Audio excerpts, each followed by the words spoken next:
Hey y'all, welcome and welcome back to my channel, TGIF. I am so glad that it is Friday, y'all. I know we usually say it, but is anybody actually really glad that it is Friday? Most of y'all already know I went out of town over the weekend for Valentine's Day weekend, and then having to come back and work, like, it's just been dreading, like, getting back into routine after you've been like laying down with your feet up, eating good, sightseeing, all these wonderful things, and then just come back to your regular working life. But anyways, while you are here, go ahead and show me some love by liking the video and hitting subscribe if you are feeling the vibe. Y'all already know I have my personal channel. I have been uploading remote work weekly. It's so funny because one of the companies that I was posting for, they commented on one of the videos and was like, hey, thanks for posting our jobs. And I was like, oh, well then, send me some more.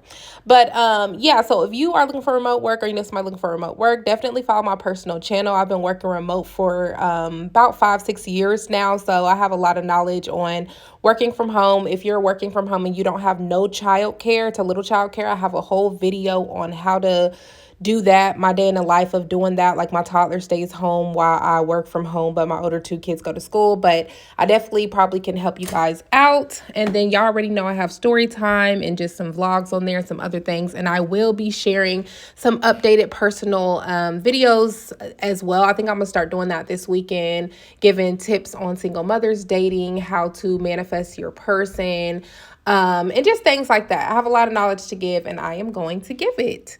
Now, today's video, we going back to these stripper diaries. Like, I know y'all like the nightlife videos. I love the nightlife videos. So this is going to be stripper diaries part 2. Some of these videos are going to be more like tips and advice or just little things that has happened in the strip club. And then some of them are actually story times, pretty informational. There's some things that I do want to talk about. So without further ado, go ahead and watch the content and I'll be back at the end with my commentary. And just an FYI, okay, the first story, she has that filter thing on her voice. I remember one of the videos included a filter voice like that before, and a lot of people hated it. I don't really like it either, but she does give some good tips / advice. So if you can't stand to fathom that little filter voice thing, you could just fast forward it to the next story. But yeah, it is what it is, y'all. But go ahead and watch. What up, y'all? So I've been getting a lot of messages from ladies saying, can you please share some more stripping videos? And one thing about it, I want to work on being more transparent and vocal about this, because I notice a lot of people get on this app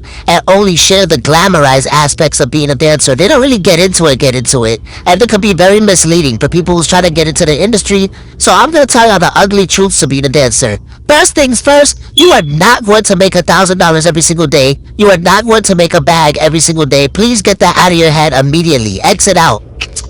It really be like that to where there'll be 70 girls in the club and only 8 customers come in throughout the entire night. It really be like that sometimes to where you have to stay down till you come up. The most I've left the club with, I've left with as much as $5,000 and I've left with as little as $13. It really be like that some nights to where you're struggling to make $100. It is what it is. Next, you are going to struggle to find, like, you're going to struggle to find your inner child. Like, it's going to be very traumatic to the point where you miss who you were once upon a time. This life is very time consuming, especially if you work the night shift. It be like that. Like, you're going to work the night shift, get off, and by the time you wake up, it's time to run errands, and then you look up at the clock and it's time to go back to work. And it's like a never-ending repeat cycle. It's gonna be you and your 4 hours of sleep against the world. Be prepared to be body shamed. Be prepared to get told the word no 1,000,000 times. You are not everybody's type. Also, I'm not even gonna hold y'all. You're gonna have to worry about being sexually harassed and having to go about your day. Pocket watchers. People are constantly watching you. They're constantly being shady and they're constantly talking. Girls will do whatever it takes to make sure that the bag is theirs and not yours. Girls are very evil. That it is what it is. Also, remember that you're constantly in a toxic environment. The strip club is filled with people that have mental issues, filled with drug addicts. You have all these influences from alcohol, drugs. So you have to know what the goal is in mind. Your mental state has to be on 1,000. You have to know what you came here to do, and you have to know how to keep your composure at the end of the day. In my opinion, it's very important to have multiple streams of income, multiple different forms of hustles, because if you're only putting all your eggs into being an independent contractor, God forbid something happens to you like a car crash or something else, you gotta think about like how you're gonna keep the money coming in. So never make dancing your only stream of income. That's another ugly truth that they don't want to talk about. It's not a career. Okay, so picture this. I was dancing at KOD again. This was right around the time the dinosaurs, like when the meteor hit Earth, girl, and then civilization had came back. So I'm dancing there, and I was, like after a while, people asking you who you know or whatever. I'm from Atlanta, so my first job was at Lady Foot Locker in South DeKalb Mall. So outside of that, after I started working at Lady Foot Locker, I was working on Finish Line selling the J's early. I've been getting to the sack, and what I mean is, so whenever J's will be about to get released, they come and do an audit and make sure all the shoes in the bag. So what we used to do was leave the shoe boxes back there, but we let people come get their shoes early and we just hand them the shoe. So let's say the shoe is $275.89, then you do the tax and maybe that get up to like $286.93. So then somebody give you $350, you put the $286.93 in the envelope and you pocket the rest of the money. Now the rappers found out about this, so I'm selling J's early to Gucci Man, Yin Yang Twins, what my name is, Shawty, all these coming to see me at Finish Line because I'm the plug. Guy, I ain't slanging dope, I was singing J's. So anyway, when I started dancing, Gucci Man was one of the people I wanted to come in the club because I'm an AT alien and I was his drug dealer, his J dealer. So in the midst of me getting popular, that's when Gucci Man finally come to the club. He was somebody that everybody said was a regular, but like I had never seen him. So girl, he come to the club one day. It's a dead day, girl. It's a Sunday. Nobody in there. It's a slow day. So bitch trying to get their little slow day in before, you work the Monday and you got to pay that short fee. So boom, the manager come tell me, he said, your folks in here, Gucci just walked in, so go up there first. So, I'm upstairs because like if you ever been to KOD, like that it's like a goddamn Sam Club, but upstairs there's like a pool table area and like another stage. So I go up there, true enough, it's Gucci Man and his girlfriend. Now, if you don't have no etiquette, you always need to talk to the woman first because the woman gonna make or break your money. It don't matter if the man gonna spend money on you and the girl having a bad time. She gonna ruin a nigga vibe so bad that he gonna want to go home and it's gonna stop your money. And she know what I'm there for, so I might as well make her feel comfortable. So boom, me and her vibing. And like Gucci was rolling up, so I don't interrupt no black man when he's rolling up a blunt. Okay, so when he finished, she keep looking at me. I said, "You remember me?" He said, "You look familiar." You know what I'm saying? I was like, for Finish Line, like Son of Jay's, or that man ain't seen me since I was in high school. Now next time he see me, my nipples out. Yeah, that praise God. So anyway, he was like, "Oh yeah, you stay with her." So his girlfriend like, "Oh, she cool." At this point, all the girls that started walking up because the manager had told him and Gucci Man in the club. So I'm just over here in between the girl legs. She playing with my hair. She asked me who I know. And then everybody trying to line up. I'm lined up. You know how it goes. So mind you, they lining up. Like standard. That's what you got to do when you're not me. So anyway, they lining up. Of course, I'm pick my partners. And so it really went but like 15 girls at work. If would have just played it cool, everybody could have danced. So mind you, the girl starts saying, don't look like she tell me to start dancing for her, but face her so she could ask me who I know. So like the girls want to see me really talking to her. So I'm just dancing. So he get the money, he start throwing it on me. So other girls start like trying to dance, and she like, no, what's going on? So he like, tell me who you pick. I said, boom, boom, boom. What's the about 5? Yeah, amen, because all I seen was 2,000. So if we split 2,000 15 ways, then that's 39 cents a piece, and I wasn't going for that. But we got a slight chance. It is a slow day, 5 ways, you know what I'm saying? But here went weird. So instead of just gracefully walking off and losing in the relay race, these other start trying to dance all wild at the pool table, like they on top of the pool tables licking each other pedancies, girl. They not even being fake yet. They just really at this point eating each other out, and then like they just jumping up and hey quarter brick, and that's blew his vibe, and somebody knocked the cup out that man's hand, and like then it blew him and he left the club, and he had just ordered 10,000. So I said all that to say this: sometimes not for you, but being a thirsty will never get you somebody else's blessing. Trigger warning. So the other day I was at work at the strip club and I was in VIP with a customer, and like, this is one of the bad things about dancing, and like, you really have to learn how to handle this because it could go bad. But I was dancing, and like, the customer literally grabbed my face and tried to kiss me, and I was pulling away, but he got my lip, and you can't really tell because it's like, but it's purple right there a little bit. And the weirdest part about it was he like whispered in my ear, "I hate you." And I was just like, oh my god, like, I'm so creeped out right now, because there really are guys like that. Like, obviously it's free will to come into the club and spend your money, but like, some men will hate you for it. But yeah, just like, it's not all glitz and glam, girls. Okay, story time on how I became a stripper dancer at the age of 16. Now, before I get into the story, let me let y'all know that I'm not putting this video out here to give y'all young girls any ideas and none of that. So, yeah, I'm just telling my story. Okay, so I had a girl best friend, and one day she called me. She was like, "Best friend, I'm finna be a dancer. I'm finna be a stripper." And I was like, "Okay, best friend."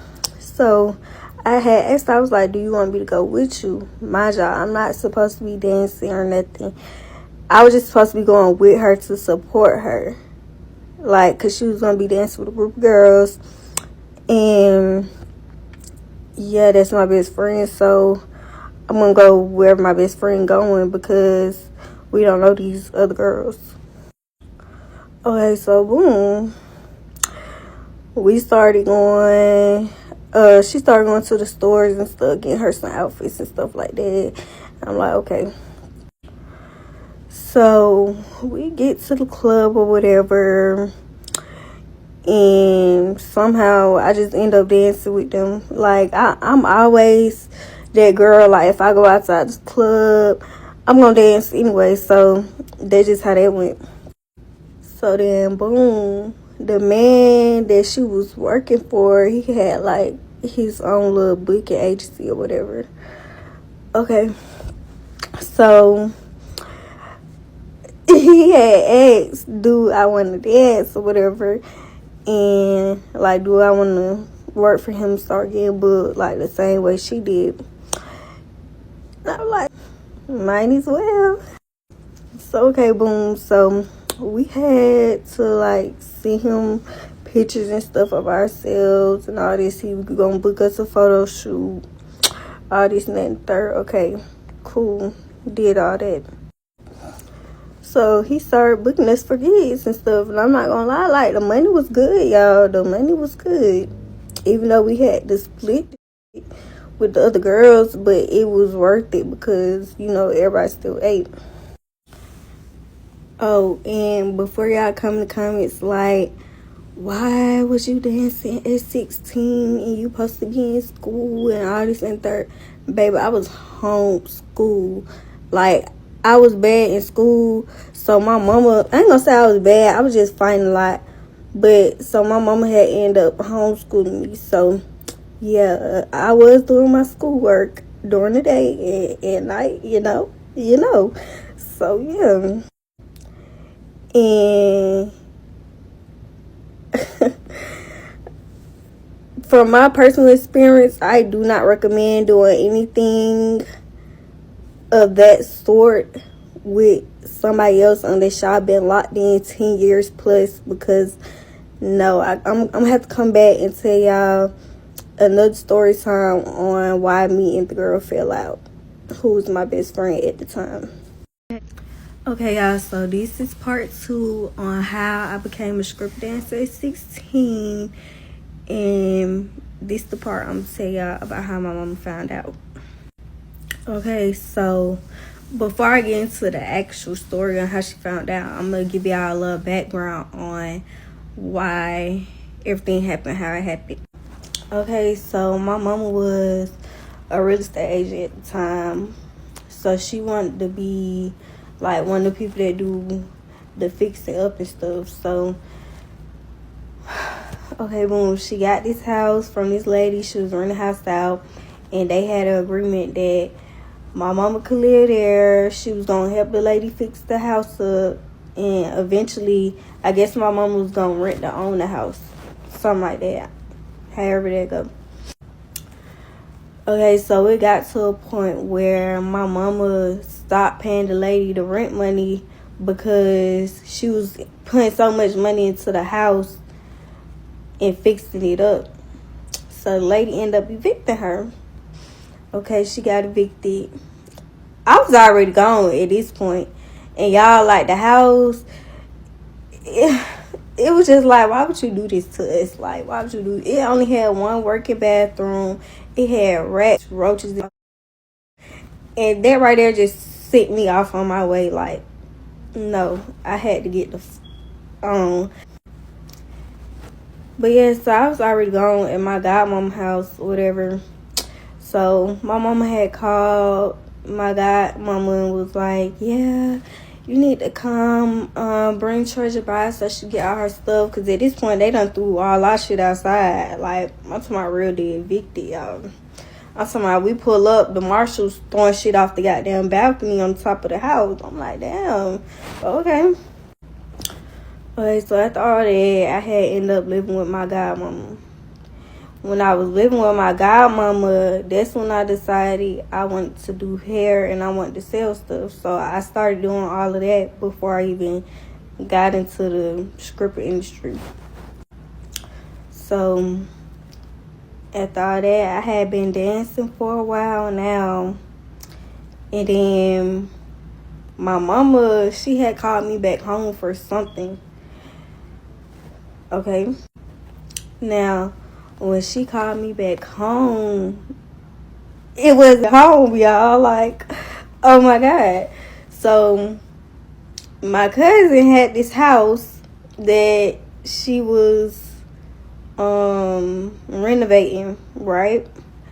My mama being a real estate agent, she done finessed her way into getting in this house and helping my cousin and all this and that. Okay, cool.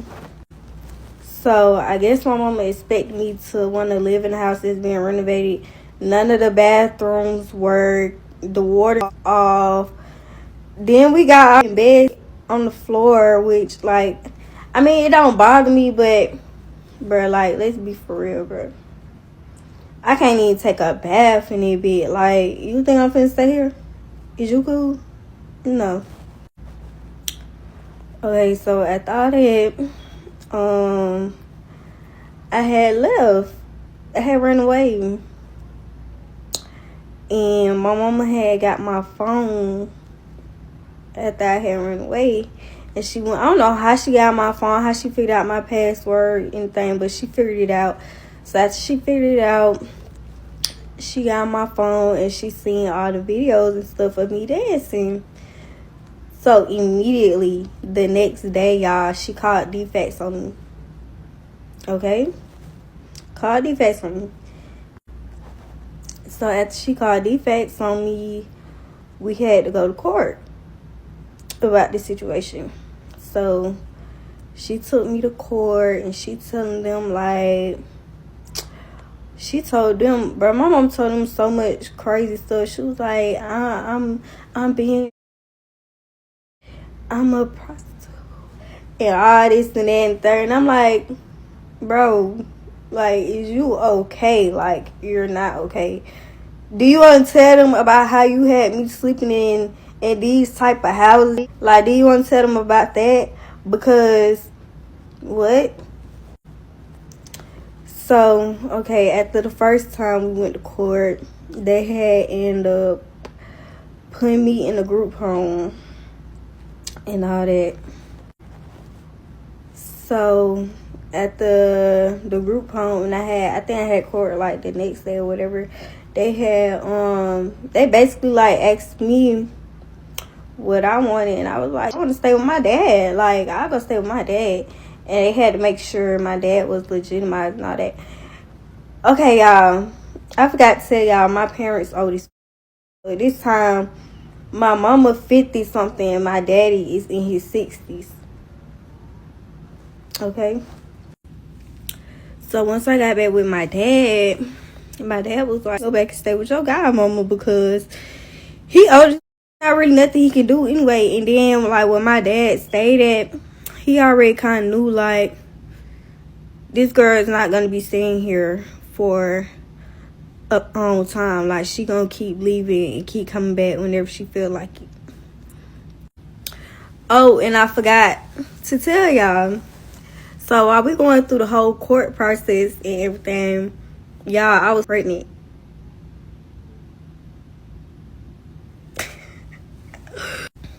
So I was pregnant, and the day of court date, y'all, I had a whole miscarriage. Like the same morning, I had to go to court. Isn't that a shame? It's crazy. But yeah, so after my mom found out, she kept harassing me and kept sending the police to my godmama house and telling these folks that I was doing a whole bunch of other crazy stuff. So yeah, that's how that went. And so yeah, after all that, it got to the point where, you know, my mom stopped harassing me. She just had to deal with it and all of that. So yeah, and I had to do what I had to do because yeah, I was living with my godmama, but my godmama still had her own 2 kids that she had to take care of, and these are little kids, like little babies. So you know, it wasn't really much she could do for me financially. Like I still had to buy all my own clothes, invest in my own business, all of that. So I had to do what I had to do to get everything done that I need to get done. And look, it all worked out for the better now because I'm 5 years in my business now and life is good. Okay, so back when I was a scripper, I would go through perfumes and lotions like crazy. Because, you know, I'm up there like sweating from every part of my body constantly. And I would always get those like shimmery body mists and lotions from Victoria's Secret because they're literally always on sale. And then one day, my manager called me up to the DJ booth to talk to him while I was on stage. And I was thinking like, okay, today might be the day that I'm getting fired because I missed 2 days of work and I've been in the back for the past 3 hours just eating bacon. But that was not the case. He called me up to tell me that I had to stop immediately wearing any perfume or lotion or anything with shimmer or glitter in it. And that I had to go home until it was washed off of my body. And I was like, you're telling me I can have my whole butt cheek out, but I can't have some sparkles? And it turns out there are often situations where angry girlfriends or wives come in after seeing like sparkly residue on these men, knowing that they weren't supposed to be at the club. So we were not to leave a trace, which is just on all parts, so I continued to wear glimmer. Okay, so let's have the conversation. So, with the first story, first thing first, shout out to every single content creator in this video and every single content creator that I have used in any of my videos. I definitely appreciate all of y'all's input, output, story times, etc. Love it, okay? But what I particularly love about these kind of videos is that like the first girl, they really do give you like solid advice and tips when it comes to things like this. Like not everybody obviously have worked in the night lifestyle, been around the night lifestyle, etc. But some people really do be thinking about, ooh, I can't wait until I turn 21. It used to be 18, but I heard now that it's 21, but that might vary from state to state. But anyways, they're like, oh, I can't wait till I get of age so I can go be a dancer, etc. And it's because they're seeing stuff off of Instagram, they're seeing stuff off of TikTok, and they're thinking like, yeah, you know, that's what I want to do. Like they're making thousands every night and blah blah blah. So I'm so glad that she was honest and like, look, you know, not enough people talk about the downsides of this industry. You're not going to be making $1,000 every single night, and of course that will vary based off of skill set. That will vary based off of what location you're dancing at, what city you're in. You know, like it will vary based off your clientele, a lot based off of a lot of different things, okay? But when you're first coming in there, you probably 9 times out of 10 is not going to be making that. Now, I have seen some young girls. I even know a girl personally whose little sister, they're very, very pretty girls. And her little sister, she went and did what she needed to do. Like, she got the work done in her body, face, etc., to give that like IG model look type of girl. And I know when people invest in themselves like that externally, a lot of times that helps them, give them a boost when they get out into that industry. They'll take pole dancing classes and all that kind of stuff. But again, it just depends, but it still is no guarantee that that means that you are going to be making thousands every single night, especially when you first start out. So I definitely appreciate all the advice and tips that she's given to women out there. And if you have experience and stuff like that, as well, working in a dance club, definitely feel free to leave those tips and comments, or even story times in the comments, okay, below. I also love how she said that it is constantly a toxic environment. Y'all know, because I've already posted videos like this before. I talk about working in the low vibrational lifestyle a lot.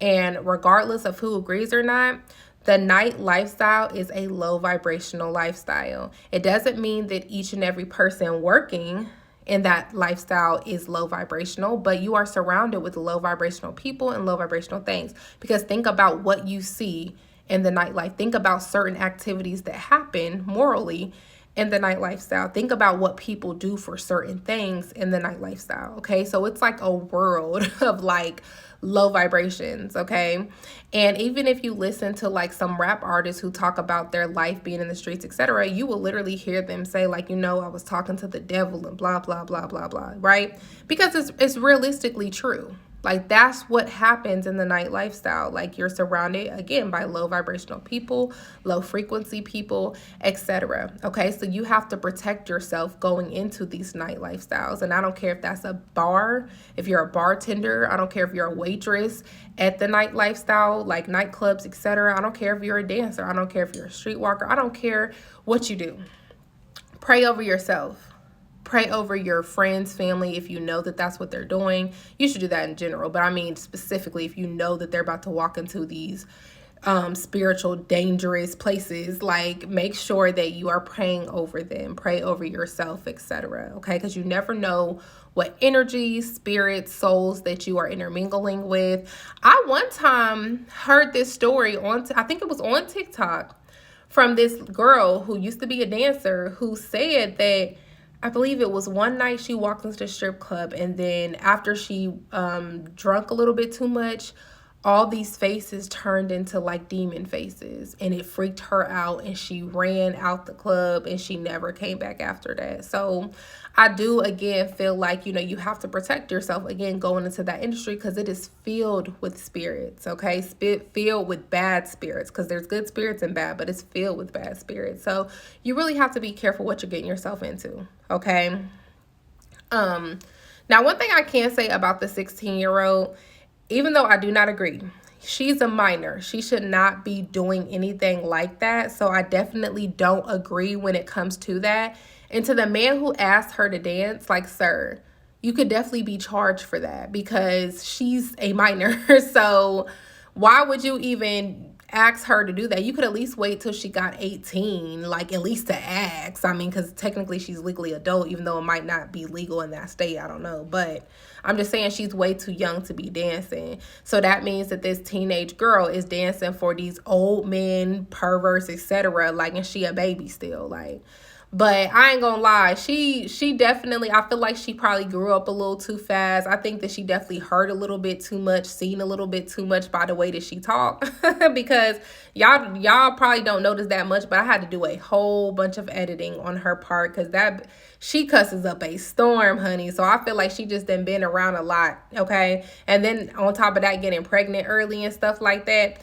This is why I talk so much about fatherless daughters. And y'all know that, who've been following me, y'all know that I'm passionate about fatherless daughters, etc. And some people think that just because your father lives in the house with you, it don't mean that you're a fatherless daughter. Baby, if your father was not there for you mentally, emotionally, physically, financially, like he should be, then you can considered a fatherless daughter, okay? They don't always have to be physically gone to be considered a fatherless daughter if they didn't implement what you needed growing up, okay?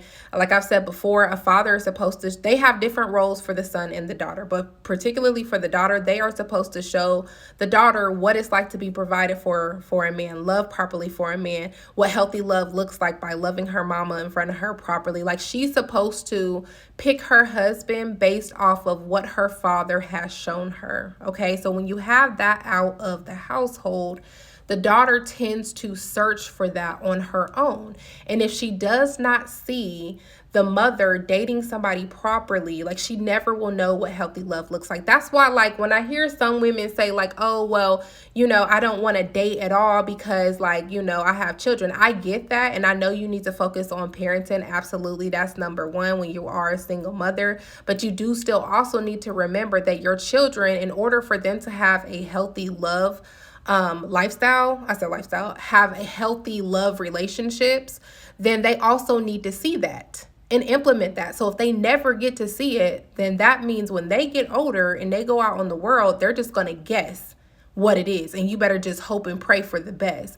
These kids also need to see you being loved properly. So I agree, you can wait till your kids get a little older, absolutely, but they still need to see it somewhere, because a lot of times these kids go out on their own. They never seen what healthy love looks like. They never seen their mom be loved properly. They never seen their dad love anybody properly. So they just go out there and think they can, you know, do anything, get treated any kind of way, like, and that's not good. So they also need to see that, okay? So I just wanted to put that out there. But with her, again, notice she got pregnant early, okay? And I don't know her particular relationship with her father, but it doesn't sound like it was the best healthy relationship with her father. It doesn't sound like he was there how he needed to be. And I honestly am a person who feels like, you know, dads need to step up more and take more ownership over their kids. If your kids is obviously in a messed up situation with their mama, why aren't you going over there and getting your daughter herself? Why did they have to go to court for them to grant the daughter to her father, just for her to end up living with her godmother anyway? And then, you know, that her parents is old, and I get that. And that's another thing you have to be careful, like, having kids too old. Like, I'm a person that to where I'm like, I have a certain age group of, like, you know, if I don't have a child by this age, I'm done. That's it, I'm done, because I don't want to be too old raising my kids. And this is a perfect example. Her dad's 60 and she's 16. Yeah, she can run all over him. He don't really have the energy to be active and stuff with her. But again, it's still your responsibility. She's still your responsibility. So why didn't you go over there and get her, or at least try to get her in a better situation? It shouldn't take the courts to do that. It's your job to protect her. So, and provide for her. Like, there's no reason in the world she should have been living in those conditions. Now, the mother, she at fault too.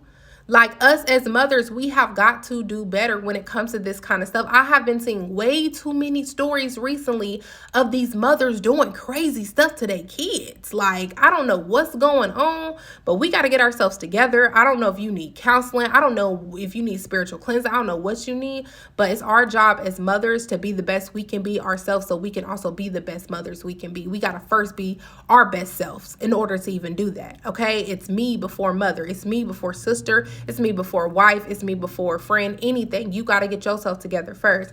So, like, there's no reason in the world that your daughter should be living in those conditions where she didn't have her basic needs met. You telling me you putting her in homes where she's seeing rodents, rats? Oh my gosh. Rodents like that running around? You telling me that she didn't have a proper bed to sleep in? I think she said she had a mattress on the floor. And it's okay if you first moving in or first getting on your feet, but that should be very, very, and I mean very temporary. Like, get it together. You know what I mean? Like, and she's saying she didn't have water sometimes. Like, what? You know, again, us as mothers, we got to do what we got to do. Okay, so I don't care if you got to pick up 2 or 3 jobs. I don't care if you got to start a business and do this and do that and do that. I don't care what you got to do. We got to do what we need to do, because that baby probably wouldn't have felt a need to go out there and dance if she had what she needed at home.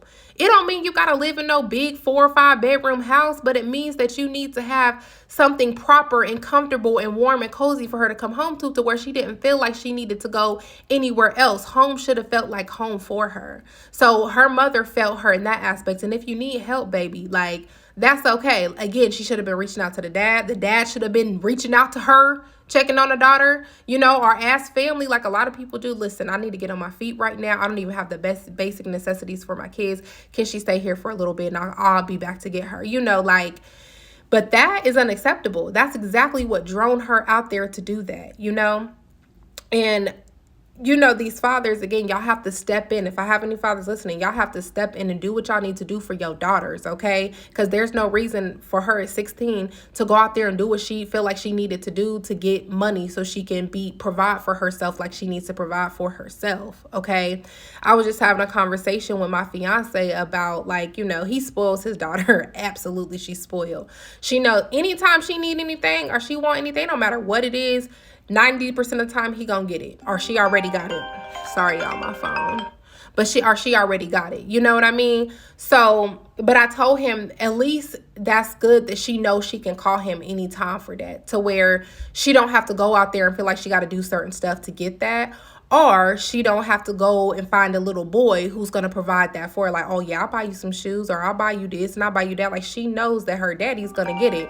She can call him anytime and he's going to get it. Okay.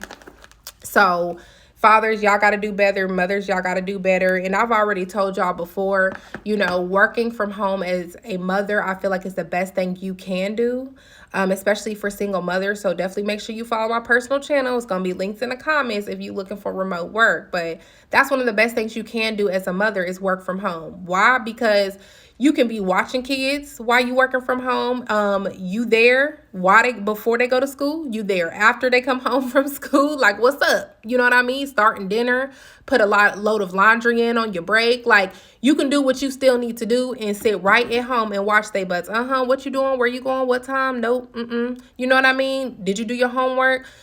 Be watching it, because a lot of times, especially with single mothers, like, we do have to pick up the slack sometimes from these absent fathers. So we feel like we have to, go out there and work, etc. And that time that we're going away, we don't know what our kids is doing. Especially if they old enough like her to stay at home. They could be inviting boys over. They could be out there in the streets doing whatsoever, sneaking out, whatever, So I definitely feel like working from home is a blessing for a lot of single mothers out there who need that. You know what I mean? But that's how I feel, though, when it comes to it. And when it comes to the second story with that whole like Gucci man thing, like, girl, like, I just, people are just weird like that. Like, y'all all could have got to the bag that night. The fact that she said he took out like $18,000 to throw, y'all all really could have made some money, but them girls couldn't even be patient. They wanted the attention on them. They thought that they wasn't gonna get anything, so they did the most, and then he left, and y'all didn't even get the money. Like, that was dumb. But that's how I feel when it comes to this. If y'all have any stories in regards to this, let me know. Make sure you like, comment, subscribe. I will see y'all in the next one.